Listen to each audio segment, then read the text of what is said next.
উন্নয়ন কেনেকে হৈ আছে, স্কুল কলেজত ছাত্ৰ ছাত্ৰী আহিছে নে নাই, চৰকাৰী স্কিমবোৰ গৈ পাইছে নে নাই। মই কৈছো আগতকে বহুত পৰিৱৰ্তন হ'ল, কিন্তু বহুত কৰিবলৈ বাকী আছে। আৰু বিশেষকৈ আদিবাসী অঞ্চলত উন্নয়নৰ পোহৰ এতিয়াও বহুত সংখ্যাত যাবলৈ বাকী আছে। অহা দিনবোৰতে পোহৰ আমি লৈ যাব লাগিব আৰু ৰাইজক দেখুৱাব লাগিব। বহুত অঞ্চল আছে এতিয়াও লাইটৰ ব্যৱস্থা হোৱা নাই, প্ৰধানমন্ত্ৰী আৱাস যোজনাৰ ঘৰ নাপায়, ৰাস্তা নাই, দলং নাই। 100 বছৰ 150 বছৰ যিটো জাতিয়ে এটা জাগাত বসবাস কৰি আছে তাত ৰাস্তা বনাব পৰা নাই। কিন্তু গোটেই দুখটো আমাৰ গাত দিলে নহ'ব। 17 বছৰ আপোনালোকে যাক ৰজা বনাই ৰাখিলে, তেখেতে বা কি কৰিলে? আমাৰতো বেছি দিন হোৱা নাই নহয়। কাম কৰাৰ ইচ্ছা আর সদ ইচ্ছা আছে, এখানে আমি করি। শান্তি আহিলে নে নাই বিটিআরত? ভাইসকল শান্তি আহিছে নে নাই বিটিআরত? 2-4 জনে কয় আহিছে, বাকি সবে ভাবি আছে এতিয়ালৈ অহা নাই বুলি। শান্তি আহিছে নে নাই? দাদাহত শান্তি আহিছে নে নাই? আহিছে। আচ্ছা, কোনে কোনে ভাবে শান্তি অহা নাই হাত উঠাই দিয়া এবাৰ।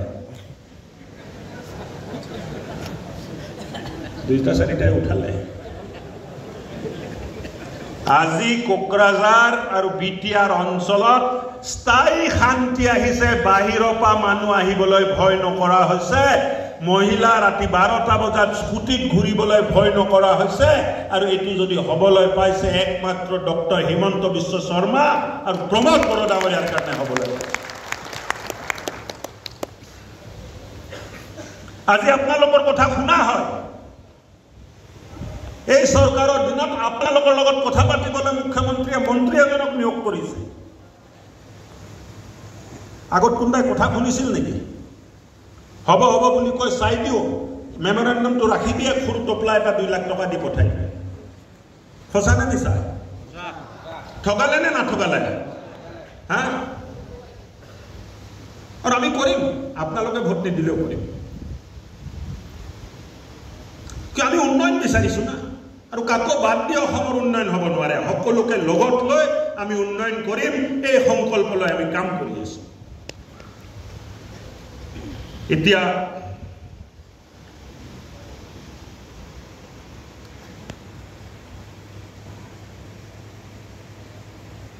আপোনালোকৰ ৰেজিষ্ট্ৰেশ্যন হ'ল নে নাই? চবৰ বাহিৰত ৰেজিষ্ট্ৰেশ্যন হ'ল নে নাই?